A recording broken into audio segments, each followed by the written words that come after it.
Hi, it's Ike from Groovy Entertainment. Today we got another book to read for you. Today, book of The Little Old Engine, Home at Last for 1959. So let's get started. Peter Sam wanted to start work, but the Finn controller wouldn't let him.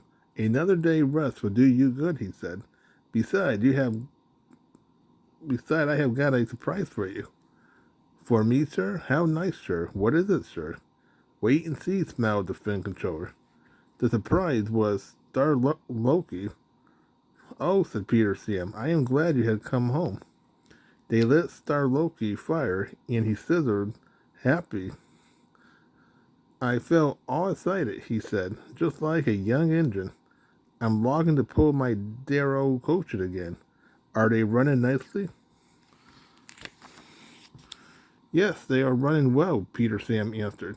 But we have 5 other coaches now. Star Loki was interested.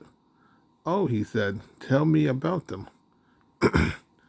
Kara is a guard van. She isn't as big as Beach. She hasn't a ticket window, but I like her best. She was my guard van in the old days. Addie Jane, Addie, Jane, and Maybelle are plain.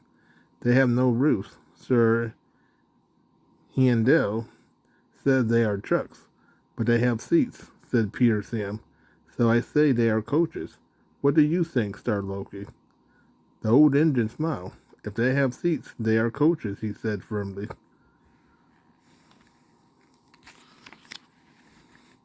Sir Handel liked Gertrude and Millicent best, Peter Sam went on. He always tried to take them along. They have buggies.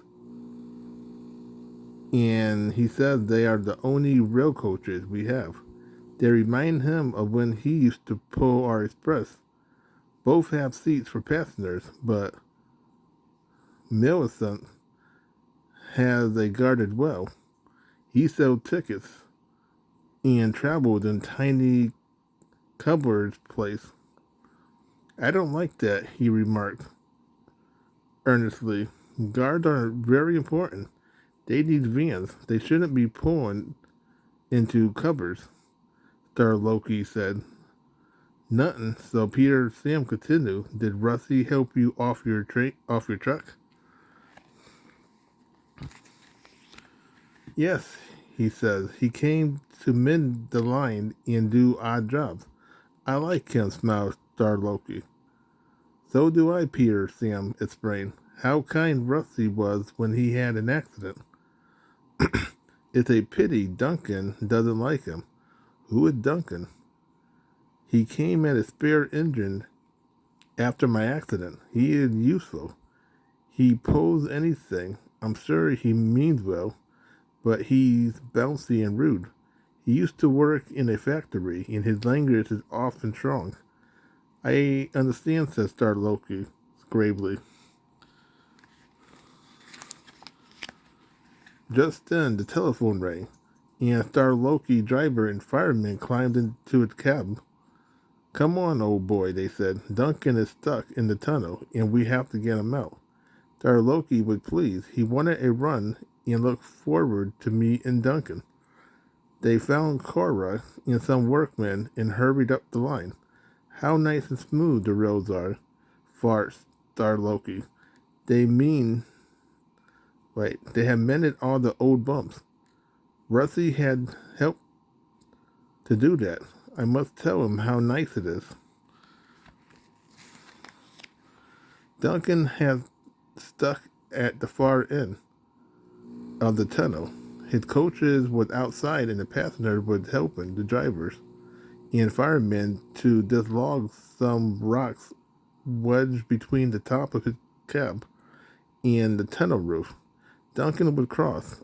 I'm a plain, blunt engine, he kept saying. I speak as I find.